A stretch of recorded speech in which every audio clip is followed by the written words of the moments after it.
notre Dieu l'Éternel. Il est le Dieu de la rétribution. Il rend chacun selon ses actions. Il rétribue chacun. Si quelqu'un persévère dans le bien, fait tout son possible pour marcher dans la voie de Dieu, pour marcher avec le Seigneur Christ sur la voie de la crucifixion, et vivre en obéissant la volonté du Seigneur. Alors, cette personne est bénie, car la Bible dit « Dormez. Ceux qui dans le Seigneur meurent sont bénis. » Alors, cette personne est bénie, mais si quelqu'un fait le mal, le moment venu, il sera selon ses propres mauvaises actions, jugue, et finalement jette dans un tank de feu et de soufre. Car dans l'Apocalypse, la fin, on découvre qu'il y a deux livres. Deux livres. L'un d'eux consigne les divers PHS commis par les hommes, et l'autre consigne le livre de vie des hommes. Ce sont ces deux livres. L'un est le livre de vie, et l'autre raconte et consigne les actions des non-croyants qui recevront leur rétribution. Les non-croyants, cela signifie les morts. Les non-croyants sont des morts. Ainsi le non-croyant, il est comme Adam. N'est-ce pas? Le non-croyant, Dieu a dit, si tu manges du fruit de cet arbre, tu mourras sûrement ce jour-là. Alors fut trompé par le serpent, qui dit, vous ne mourrez point là-dedans. Crut donc le diable. Mais cessa de croire en Dieu. Ne pas croire en Dieu, Adam non plus ne crut pas en Dieu. Alors il en mangea, et devint ainsi un mort. Devenir un mort signifie que l'intérieur, ce n'est plus l'Esprit de Dieu. L'intérieur, ce n'est plus un enfant de Dieu, mais c'est devenu un enfant du diable. Il est ainsi devenu un non-croyant. Alors, dans l'Apocalypse, la fin, on découvre qu'il y a un livre qui consigne les PHS commis par les non-croyants. Il y est écrit que tous les morts seront, selon ce livre, jugs selon leurs propres actions. Ici, les morts ne désignent pas les personnes décédées, mais les non-croyants, ceux qui n'ont pas la vie éternelle. Ceux qui ne croient pas en Jésus, ceux qui n'ont pas la vie éternelle. Tous les péchés qu'ils ont commis sont écrits dans ce livre. Drôle. Un ange à DJ enregistre les actions de chacun. Drôle. Alors, selon les actions de chacun, chacun est rétribué. C'est ainsi que Dieu est le Dieu de la rétribution. En fait, chaque jour, tout ce qui est fait, le précleste, c'est tout. Il y a une correspondance, de puissants anges enregistrent les actions de chacun, qu'ils soient bons ou méchants, sont tous enregistrent leurs propres actions. Ainsi la fin, ceux qui ne croient pas, ceux qui font le mal, sont tous RVLS, tous les péchés qu'ils ont commis, toutes les diverses choses qu'ils ont faites. Comment le sait-on? Comment y aurait-il décrit dans les livres? Ils savent qu'il y a des anges qui enregistrent les actions de chacun. Ceux qui pratiquent la justice, alors les anges enregistrent les actions de justice. Ceux qui font le mal enregistrent les actions mauvaises. Personne ne peut échapper de Dieu. Ainsi la fin, selon les actes de chacun, rétribuer chacun. Nous voyons, le précleste a orchestré une grande œuvre, une grande piste. Cette grande piste Dieu, avant de recréer l'humanité, l'avait DJ prédestine, un grand chef d'œuvre. Cette piste, pour quelle raison va se dérouler? Il y a le Nouveau Testament, les frères Hébreux d'Israël, et les descendants des frères Hébreux pourront finalement vaincre le diable, craser les anges Tchous, craser la descendance du diable, c'est-à-dire la descendance d'Adam. Ces choses, pour quelle raison se sont-elles drôles? En apparence, il semble que ce soit cause d'Adam et Ève dans le jardin d'Éden, qui se sont révoltés contre Dieu, que cela cesse drôle, mais ce n'est pas le cas. Avant qu'Adam et Ève ne se révoltent contre Dieu, avant que Dieu ne crée l'humanité, ne crée les animaux, ne crée l'univers et toutes choses, il n'y avait que l'univers, au-delà de l'univers. Dans le royaume de Dieu, il y avait des millions et des millions d'anges, avant qu'il n'y ait que des vies spirituelles. Seulement des corps spirituels, physiques. Avant ce genre de vie, l'univers et toutes choses, c'est actuel, cet univers et toutes choses, n'existait pas encore. Avant cela, une chose s'était déjà produite. Cette chose est les anges rebelles. Un tiers des anges s'était DJ révoltes contre Dieu après quoi? Ce n'est qu'alors que Dieu a créé Adam et Ève. Les frères et sœurs disent, c'est comme A, parce que, pour Adam et Ève, Satan le diable ne va pas, c'est parce que, après qu'Adam et Ève on te caresse, qu'ils s'est révolte contre Dieu. Pas du tout. Satan le diable c'était digé. Révolte contre Dieu. Parce que dans la Bible, il écrit ainsi. Parmi les animaux que l'Éternel avait fait, le serpent est le plus rude.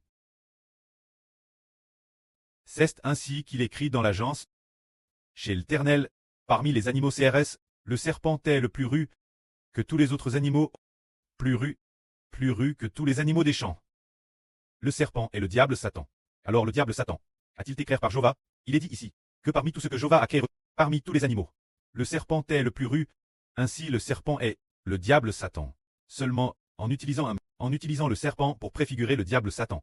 En réalité, c'est le diable Satan. Mais Dieu a librement caché l'affaire du diable Satan, en disant que c'était un serpent. Plus tard en effet, dans nos rêves, nous sommes aussi mordus par des serpents. Par exemple, la sœur Zhao a rêvé qu'elle était mordue par un serpent. Le frère Zibo a aussi rêvé qu'il était mordu par un serpent.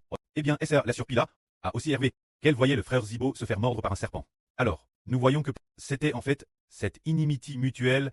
Alors, si le pré a créé l'humanité, c'est parce que dans le ciel, des anges tchous se sont révoltés. Des anges rebelles, Dieu, sont apparus. Celui qui amène la rébellion contre Dieu, t'es un trait d'une force et d'une autorité. TRS grande. Et cette trait, t'es l'une des crubins. Celui qu'on appelle le crubin protecteur de l'arche. C'est dire que Dieu l'avait établi comme un trait extrêmement noble. Un ange crubin. Le statut de cet ange crubin. T'es si l'œuvre que tous les anges lui étaient probablement soumis. La plupart des anges obéissaient ses ordres.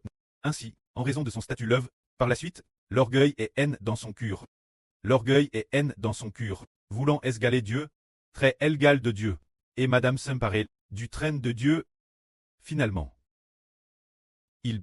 cet ange Tchou, avec un tiers des anges, c'est révolte contre Dieu. Alors, ils ont établi dans le ciel un royaume que le précleste a nommé la Grande Babylone. Ce royaume, ils y ont établi un autre pouvoir central. Un autre monde spirituel, dans le ciel, un autre royaume. Ce royaume, c'est la Grande Babylone. Quand la Grande Babylone, elle n'est hervelle que dans l'Apocalypse, on dit que de nombreux mistres clestes son reste cache. Ainsi, le diable Satan avait digé, mène un tiers des anges dans la rébellion. Alors, Dieu a comment mettre en sken une magnifique et grande pisse. Pour cette magnifique pisse, le précleste n'a pas utilisé les anges justes du ciel pour combattre les anges tchous. Il ne l'a pas fait. Bien SR, les anges de justice combattront toujours les anges tchous, mais qu'en est-il du précleste la fin?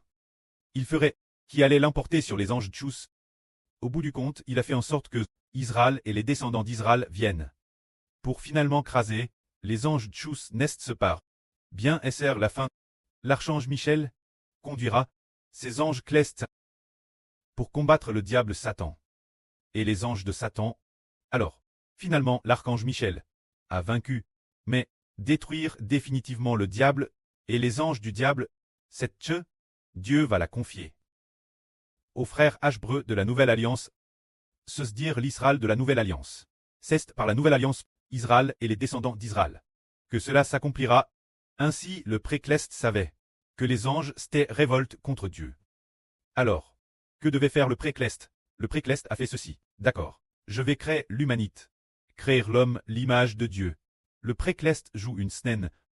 Le précleste savait-il que le diable se rebellerait, qu'il tenterait immédiatement Adam et Ève pour les faire pécher? Le précleste le savait digé depuis longtemps. Le précleste avait digé.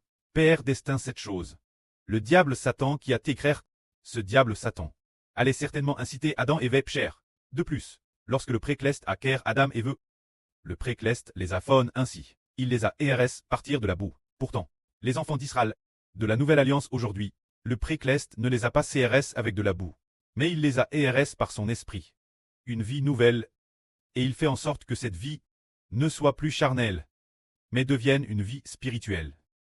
Elle est ainsi creux plus noble. Le pré a spialement kerb le plan d'Adam et Ève, et il a fait connaître sa volonté. Adam et Ève, en disant, multipliez-vous, dominez sur la terre, sur les oiseaux du ciel, sur le bétail et les bêtes sauvages. Dominez sur toute la terre, et gardez le jardin d'Éden.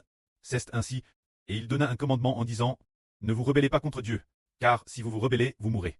Le diable dit, vous ne mourrez pas si vous vous rebellez. Alors, Le diable a ainsi vœu pcher, et ainsi, toute l'humanité est devenue la descendance du diable.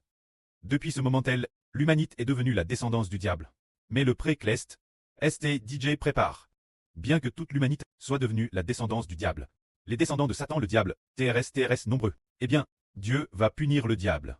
Le moment venu, le pré appela un homme, nomme Abraham. Puis, il prophétisa que sa descendance craserait la tête du diable. Et il prophétisa également, quand la descendance d'Abraham, elle doit bénir toutes les nations. La Gens avait déjà prophétisé en disant que la descendance de la femme craserait la tête du diable, et craserait aussi la descendance du diable. Alors, au fur et à mesure de l'évolution de l'histoire, se développant continuellement, l'humanité se multiplie de plus en plus, de plus en plus. La fin du monde, le pré-clest a alors RVL sa volon. Ses enfants appellent. Alors le frère Ashbert, selon ce qu'il savait, ce que le pré-clest donnait, il le transmettait, il le disait aux frères et sœurs. Plus tard, nous avons découvert que le pré-clest nous sauve par le salut, nous sauve précisément pour obtenir de l'humanité une descendance.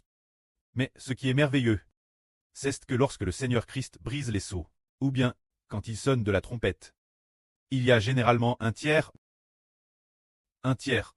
Les choses concernant le tiers sont plus fréquentes. Par exemple, il y a 4 anges qui, en l'espace d'une heure, ont tué un tiers de l'humanité.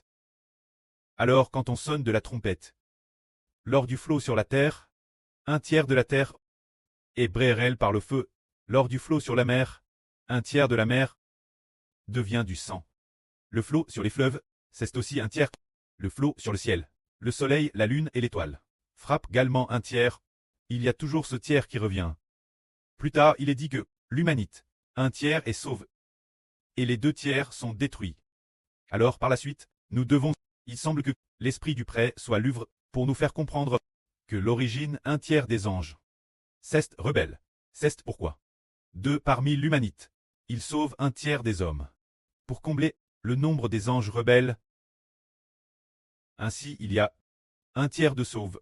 Mais ceux qui sont sauvés doivent être prouver par le feu. Le pré-clest semble dire, puisqu'un tiers des anges s'est rebelle contre moi et m'a abandonné, alors je vais choisir un tiers de l'humanité, qui, pour toujours, ne m'abandonnera pas. Ainsi, travers l'épreuve de la grande tribulation, ce tiers de l'humanité et appelle la descendance de l'Israël spirituel. La descendance des Ashbert, dans la fournaise ardente, prouve dans la grande tribulation, purifie, rendu pur, bien. Ce tiers de personnes est certainement plus précieux que le tiers des anges rebelles Dieu. Ils sont absolument fidèles Dieu, car, travers l'épreuve de la mort, ils manifestent leur fidélité. Alors, un tiers des anges, combien de milliards d'anges il y a, nous ne pouvons pas le savoir, mais les humains, l'humanité de cette époque, un tiers est sauve. L'avenir, il semble que le nouvel univers, la nouvelle terre, ceux qui sont digés décédés, représentent aussi un tiers au total. Alors le pré incarne, prépare un grand chef d'œuvre pour que nous puissions bien nous y préparer, selon ce que le pré-clest donne au rôle de chaque personnage, s'efforcer de jouer son propre rôle pour finalement accomplir la volonté de Dieu. Dieu a dit, c'est accompli. C'est accompli signifie que, avant que l'humanité ne soit creux, les anges tchous se sont révoltés contre Dieu. Il y en avait un tiers qui s'est révolté contre Dieu. Alors, Dieu ne pouvait supporter de perdre autant d'anges à digé travers l'humanité. Compense cela. Travers Ashbert et les descendants des Ashbert. DJ compense cela. Il y a DJ, un tiers de l'humanité encore plus beau. Et Ashbert est mon bien-aimé. Celui qui est dans le creux de ma main, mon fils profondément aime. Qui est assis sur mon traîneau, je suis DJ satisfait. J'ai DJ obtenu ce tiers de l'humanité qui a été détruit, bien meilleur que ce qui a été détruit, ceux qui se sont révoltés contre Dieu. Ce tiers d'anges, c'est bien meilleur. C'est pourquoi Dieu a dit, c'est accompli. Et ainsi, il y a eu un nouveau ciel, une nouvelle terre, un nouvel univers, une nouvelle terre. L'avenir, nous comprendrons davantage les mystères du pré-clest. Que la gloire soit au pré-clest et au Seigneur. Amen.